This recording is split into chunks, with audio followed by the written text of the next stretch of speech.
Fui muy bruto, pero con personalidad, Cris. Yo no daba un peso por vos. Para serte honesto, la profe mala. Y yo creo que ha sido uno de esos cambios que a mí me dijo, tenés que salir adelante. Eso olía húmedo, horrible. Cuando entré, el baño, te lo juro, o sea, era una cosa loquísima, porque no había espacio para el baño.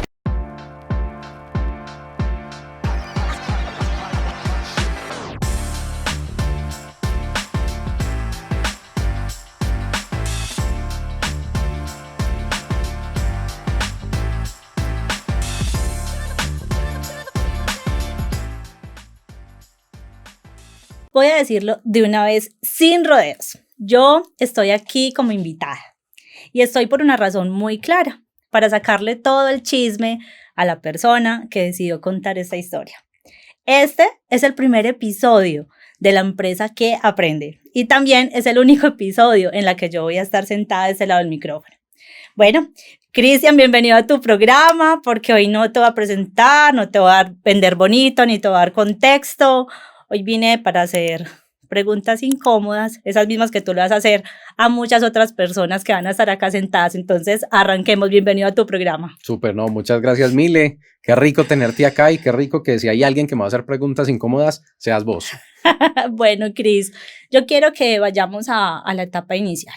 Pues he leído sobre tu historia, me has chismoseado muchas cosas de ella y sé que en tu etapa de estudiante pensaste que tú eras el problema, tuviste déficit de atención, bueno, un montón de situaciones, pero yo quiero ir como al punto donde uno está en su habitación solo y uno piensa, y uno se tira duro, y uno piensa, ¡jue madre! No sirvo para estudiar. Total. Y además que me parece muy paradójico que después de esa situación decidas estudiar educación, ¿cierto? Entonces cuéntame esa etapa inicial.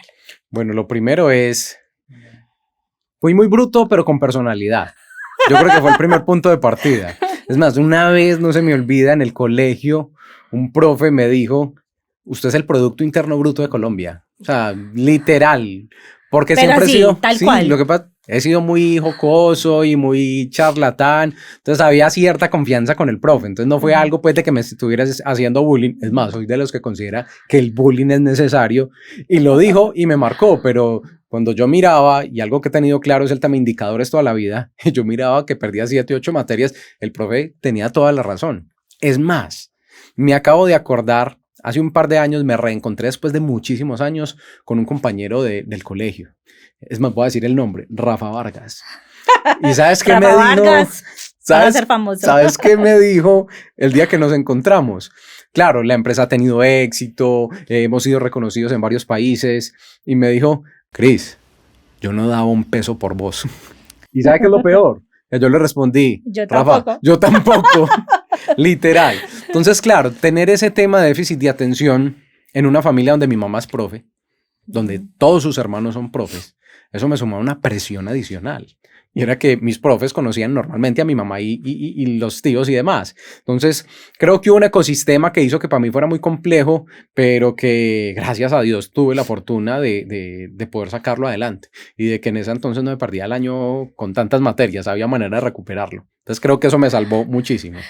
Pero contame el chisme completo. O sea, perdiste 10 materias y ¿cómo hiciste? La flor, la chocolatina, ¿qué? No, la Rosa de Guadalupe.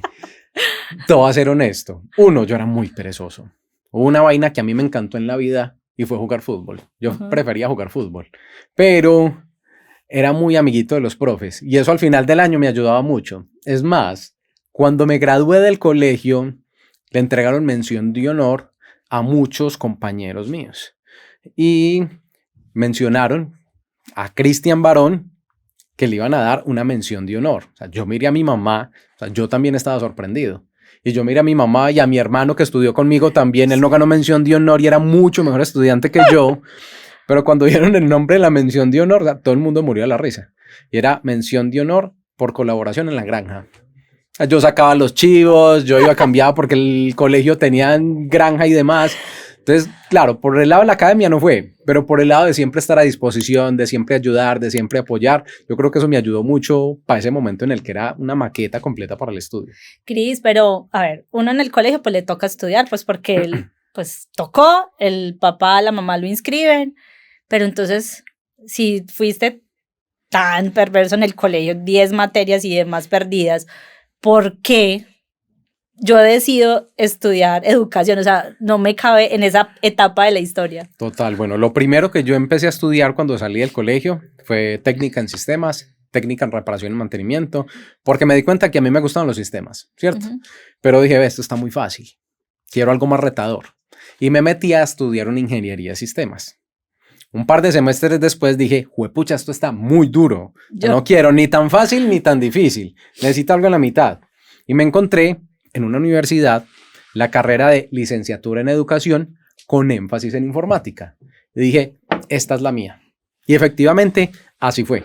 Y lo convertí en lo que hasta hoy vengo haciendo, que es el tema de unir la educación con la tecnología. Y es básicamente donde me he movido durante todo este tiempo y me quise meter en educación precisamente porque yo sabía que no sabía aprender. Y lo que pude desarrollar en la carrera de educación fue entender por qué no aprendía. Y desde allí empezar a implementar otras estrategias para aprender, porque mi modelo de aprendizaje era muy diferente al que tenían el resto de mis amigos. Pero, Cris, ¿algún momento sentiste que tú no servías para estudiar? No, todo el tiempo yo sentí que no servía para estudiar.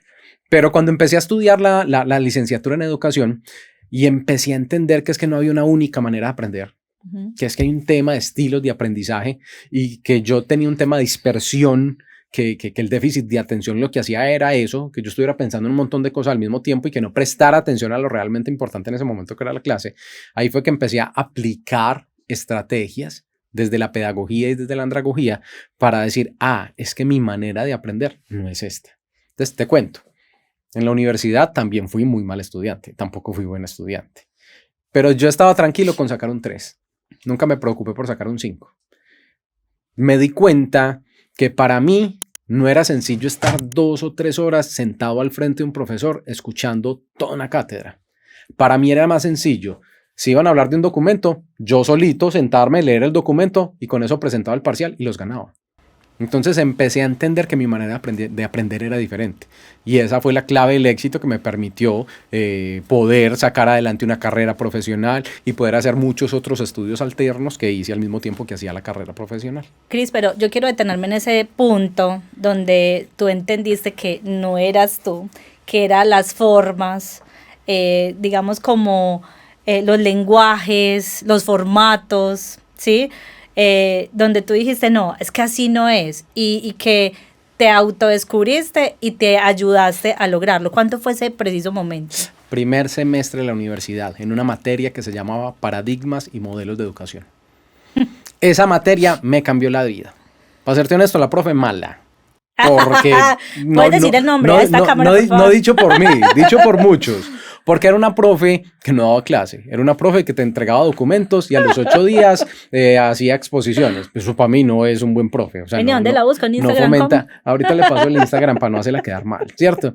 Pero cuando yo empecé a estudiarlo y a entender el tema de los modelos de educación, que entendí, como te decía ahora, que yo aprendía diferente, ahí fue que empecé a aplicar estrategias de la manera en la que yo aprendía, no de la que el profe me quería enseñar, sino en la manera en la que yo aprendía. Y ahí fue donde empecé a generar ese modelo mío propio de entender cómo entendía. Te cuento una anécdota que me pasó con una de mis mejores amigas de la universidad, Diana, con nombre propio. Había una materia dificilísima, muy, muy, muy difícil, por el profe. No por la materia, por el profe. Con decirte que era una materia donde el profe de entrada el primer día decía, yo quiero que de aquí la mitad de ustedes se vayan. Porque si ustedes van a ser educadores mediocres, prefiero que ustedes cancelen. Y era de esos profesores rudos, muy bueno desde lo técnico, pero desde que el otro aprendiera no era tan bueno. Cero porque empático. Era muy normativo y demás. Recuerdo mucho que el primer día de clase él decía, a mí el tema de que vengan a clase, de que entreguen trabajos, no me indica que ustedes aprendieron. Me lo indican las evaluaciones. Entonces, mi clase se va a medir por las evaluaciones. Todo el mundo las perdía. Yo no iba a clase. Leía los documentos. Y a esas clases solo fui a las evaluaciones. Presentaba la evaluación, el profe enojadísimo porque yo no iba a clase, en ese entonces no me obligaban a cancelar materia. Gané todas las evaluaciones. en 3,2. Mientras que mis amigos que sí iban a clase las perdían. Por la metodología que ya habías Por la descubierto. metodología, exacto. Y resulta que el último día, muchos compañeros se esforzaron demasiado para ganar la materia. Yo no me esforcé, yo ni siquiera iba a clase. Y mi amiga Diana, que es una de mis mejores amigas, estaba enojadísima porque yo la gané sin ir a clase mientras que todos se esforzaban. Y el profe, no voy a hacer el segundo nombre, pero empezaba por José, el primero, cuando llegué y el sumo dividió y vio que la materia me daba para 3,2, no se me olvida, me dijo, vos sos muy de buenas. Y yo le dije, profe, yo no soy de buenas. Yo entendí cómo aprendía diferente y tengo un IQ superior al que mis compañeros tienen y me permitió ganarle la materia porque me tenía hasta acá. Me decía, cancele. Y yo no voy a cancelar si soy el único que va ganando porque le va ganando los exámenes. Pero fue precisamente a partir de eso, de entender cuál era mi modelo y no de adaptarme o encasillarme a la manera en la que él nos quería enseñar. Perfecto, entonces terminas la universidad. Por lo que veo, no fuiste nunca a clases y ya va así. Pero sí a todos los torneos de fútbol. Pero entonces ya de ahí empiezas a ejercer como profe. Una etapa muy bonita porque yo me he encontrado con alumnos tuyos y bueno, eso es una parcería súper bonita. Pero entonces yo creo que ahí, pues mi percepción es que tú sin saberlo, de pronto lo sabías y no era tan tangible, tenías un propósito de vida como tal, y era conectar todo eso que te pasó, porque debe ser muy frustrante. Sí, total. Lo duro que uno se tira, madre, no sirvo para nada, va a tener que ser qué. Pero entonces, ¿cómo es esa etapa, brevemente, Cris, de ser docente, de conectar con los chicos y entenderlos? Porque aquí también pues un chismecito, con mi hijo que está aprendiendo a leer, que también tuvimos ese proceso, que de pronto tenía déficit de atención, yo muy estresada con el tema, pero entendimos que él tenía una forma de aprender diferente y cuando conectamos esa forma, y quiero pues decirte algo que vos me habías contado tu historia y yo dije, wow, pues me inspiré en eso para poder como ayudar a mi hijo y ya está volador en la lectura. Pero entonces, ¿cómo fue esa etapa para conectar con los chicos? Listo, ve. Yo tuve un cambio de vida muy fuerte. Fui papá muy joven. Por aquí está mi hija. Y yo creo que ha sido uno de esos cambios que a mí me dijo, tenés que salir adelante. O sea, no te puedes quedar en el confort de estás en la universidad, de vivir con tu mamá y no tenés problema por alimentación y vivienda. Pero dije, venga, que yo voy a sacar a mi hija adelante. Y busqué mi segundo trabajo. Mi primero fui mensajero, pero mi segundo, que fue específicamente en el tema de educación, empecé a trabajar en un instituto de validación de bachillerato. Quedaba en El Palo con Maracaibo, en el centro, donde allá llega lo que en la educación formal no pudo. Y fue fue una universidad completa para mí tener personas mucho mayores que yo dándoles clase, tener pelados con dificultades sociales, socioemocionales, académicas, de aprendizaje, y yo retarme a decir, le tengo que enseñar a estos muchachos. Tanto así que yo tenía 18, 19 años y inclusive a esa edad tan corta me pusieron de coordinador del colegio. Entonces, entender la responsabilidad tan grande que tenía, pero entender que me conectaba con los muchachos, que me preocupaba por la manera en la que ellos aprendían, que si estaban ahí, que habían salido de la educación formal, era porque aprendían diferente. Creo que me ayudó muchísimo a mí a entender de mejor manera que ser docente es algo especial. Y no es pararte a dar una cátedra o a recitar lo que sabes, sino preocuparte y entender si el otro está aprendiendo o no y adaptarse precisamente a eso. Entonces creo que mi primer ruptura de paradigmas fue allá. Fue cuando me reté a... Yo ya había aprendido cómo aprendía yo, pero aprender a enseñar es otro mundo completamente diferente. Bueno, pasan los años, la hija crece y ya pues, digamos, estás alineado un poco más como trascender todo ese conocimiento y decides ya montar tu empresa. Y vuelvo, insisto, o sea, yo siento que eso, digamos, lo que llevaste ya a tu empresa no fue un tema de, pues, ay, sí quiero emprender, sino llevar tu propósito a lo corporativo. Cuéntame ese salto ya de dejar de ser empleado a ya construir tu propia empresa. Bueno, la primera vez que trabajé en empresa, trabajé muchos años como profe en instituciones educativas. Cuando fui a buscar trabajo en empresa, siempre me cerraron la puerta. Porque claro, yo entregaba mi hoja de vida y decía que yo era licenciado en educación. Entonces, claro, el área de selección decía, ¿y esta hoja de vida qué hacía aquí? No, pues váyase para un colegio, para una universidad. Pero cuando tuve la oportunidad de sentarme le agradezco mucho, aquí puedo decir nombres propios, a Gloria y a Andrés, que fueron mis jefes en la primera empresa, y que yo tuve la oportunidad de decirles, venga, yo soy profe. Yo sé que no están acostumbrados a tener un profe aquí, pero es que si ustedes me contratan a mí, yo puedo desarrollar planes de entrenamiento para que las personas aprendan en menos tiempo. ¿Y eso qué es para la empresa? Plata. Yo puedo hacer planes de entrenamiento para que las personas aprendan mejor. ¿Y eso qué es para la empresa? Aumentar productividad. Y en ese contexto, en esa época, no estábamos hablando todavía de cualificación de personal. Total. Entonces, claro, Andrés y Gloria me dieron la oportunidad de entrar a la empresa. Siento que no los defraudé. Muy poco hablo hoy con ellos, pero las pocas veces que me conecto con ellos, hay frases muy lindas, hay cosas muy bonitas. Hace poco hablé con Andrés, le pedí que me diera un feedback de un proceso que estaba haciendo de marca personal y las cosas que me dijo fueron fenomenales. Entonces, siento que hice las cosas bien.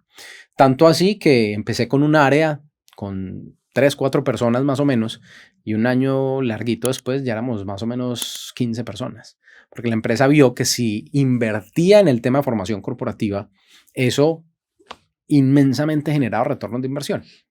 Entonces fue una gran ventaja poder hacerlo desde ese entorno corporativo.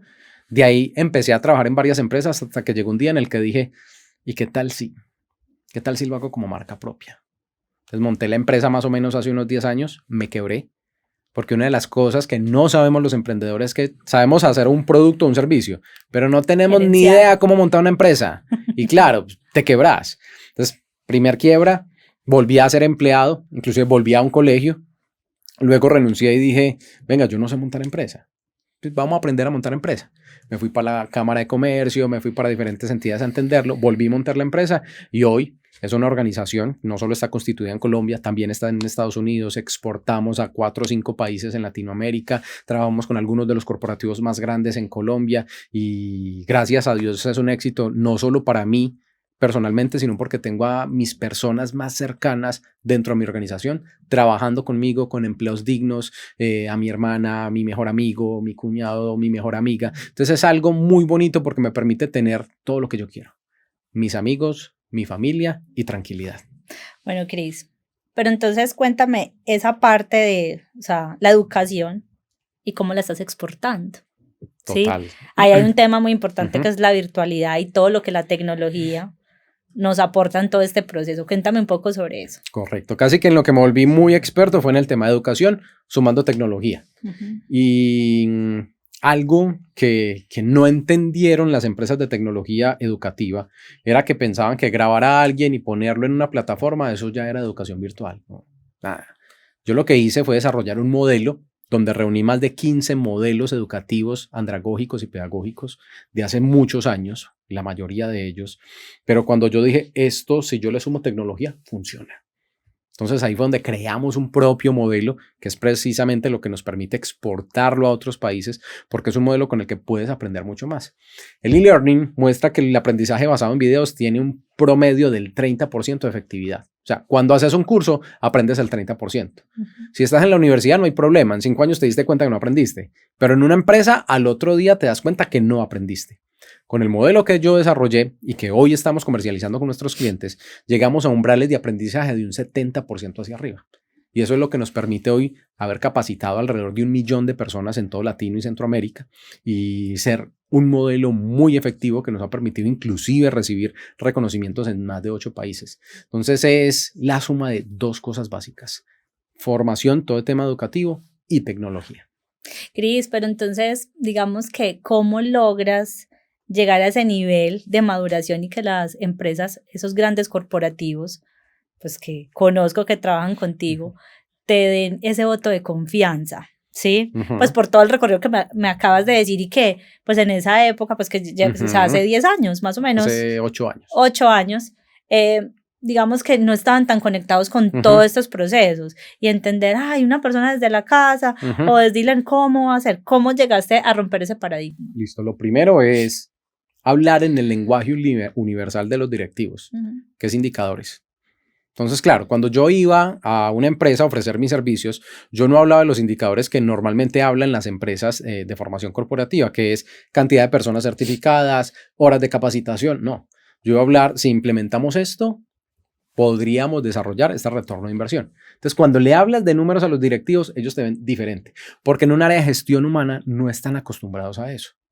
Y algo adicional a eso es que inclusive este podcast recibe el nombre de la empresa que aprende, porque uno de los focos que tenemos como organización no es enseñarle a la gente, es enseñarle a la empresa. Porque cuando tú le enseñas a las personas se van, se llevan el conocimiento y lo que te dejan es una brecha en la organización. Pero cuando tú haces que la empresa sea la que aprenda, cuando implementas una estrategia donde el conocimiento está dentro de la organización, las personas se pueden ir y volver y la empresa sigue funcionando porque el conocimiento está en la empresa, no en las personas. Y esa es la clave del éxito para que estas grandes corporaciones con las que trabajamos actualmente confíen en nosotros y después de tantos años, después de haber arrancado de la nada, hoy podamos ser una de las empresas pioneras en todo este tema de desarrollo de contenidos educativos. Cris, no quiero dejarte ir de este primer episodio sin que me cuentes la anécdota, digamos, como más bizarra, más que te marcó y que de pronto te hizo decir, "Jue madre, esto, ¿qué me está pasando?" En todo, pues porque igual hacer empresa es retador, es como, "Jue madre, ¿cómo hago para convencer?" Y que muchas veces hay resistencias. Quisiera saber esa anécdota. Hay una anécdota que inclusive la he contado en varios espacios y es cuando yo empecé la empresa. El primer año nos empezó a ir muy bien. A diferencia de las empresas que arrancaron conmigo, que estuvimos en un programa de la Cámara de Comercio que se llamaba Crecer es Posible. Como empezamos a tener tanto impacto con corporativos grandes, la Cámara de Comercio nos invitó a un evento en Bogotá que se llamaba el Latino American Venture Summit. Entonces nos dijeron, ustedes van a representar a la Cámara de Comercio de Medellín ante las cámaras de comercio de muchas ciudades y demás. Obvio, publicidad política pagada y dije, ya nos vamos, pero no me daban nada. Yo tenía 200,000 pesos para el viaje, para todo, full. Conseguí un hotel, lo único que busqué es que tuviera baño. Yo recuerdo esa historia. Claro, cuando yo llegué, era una cosa que estaba cayendo así, había un palo que sostenía el muro, yo dije, es aquí, bueno, listo, 200,000 para el viaje, entré. Eso olía húmedo, horrible, cuando entré, el baño... Te lo juro, o sea, era una cosa loquísima, porque no había espacio para el baño. Entonces ellos como que donde había un armario, un closet, montaron un inodoro y encima del inodoro la ducha. O sea, para vos bañarte tenías que abrir los pies y abrir la ducha. O sea, una cosa así. Pero yo dije, no hay problema, 200,000, me alcanza. El día siguiente, pues yo me fui un día antes para no llegar tarde. El día siguiente me fui al centro de convenciones, que allí era el evento, y me dijeron, cambiamos el lugar del evento. No es aquí. Es en la universidad no sé qué. Y yo miré y yo, juepucha, ¿cómo o pago transporte? Entonces, como soy gordito, dije, ¿cómo? ¿Cierto? Y me fui caminando. Entonces, imagínate, blazer, zapatos en Cartagena, con ese calor. O sea, llegué allá jugadísimo. Fue durísimo. Estuve en el evento, nos fue súper bien, generamos muchas conexiones y demás. Inclusive generé un grupo de amigos. Por ahí tenemos un grupo todavía y con algunos de ellos me he encontrado. Y vamos a palmar mañana. Yo no puedo porque tengo una reunión, tengo una cita con un cliente. ¿Cuál cita con un cliente? No tenía un peso, entonces me tocaba quedarme encerrado en el hotel. Fue una cosa súper compleja. O sea, llegué con ampollas de caminar, pero contentísima. Hoy, cuando lo miro después de tantos años, que hoy nos invitan, todo pago, a estar en otros países, en otras ciudades, en hoteles 5 estrellas, yo me devuelvo a ese momento y digo, ¿qué tal si yo hubiera tirado la toalla ese día? ¿Qué tal si yo no hubiera tenido la resiliencia de decir, no, venga, que es que yo tengo claro para dónde voy? Y hubiera dicho, no, lo duro que fue ese viaje, no, yo me vuelvo a trabajar en una empresa. Hoy con seguridad no tendría lo que tengo. Entonces creo que esa ha sido una de las experiencias que más me marcó por lo duro que fue, pero que yo no la sentí duro porque lo disfruté. Y que hoy, tantos años después, verla, reírme de ella y disfrutarla y no cambiarla, porque nunca diría cambio esto, creo que es algo que me marcó muchísimo. Cris, qué historia tan inspiradora. Muchas gracias por compartirla.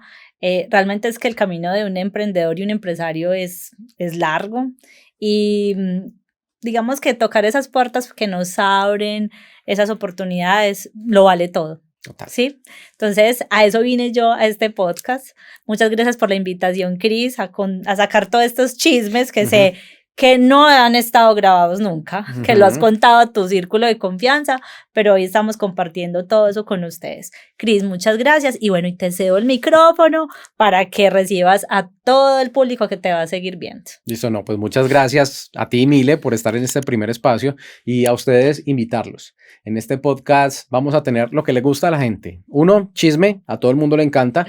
2, conversaciones tranquilas, sin formato, sin estrés, sin edición. Como sale, así lo estamos dejando.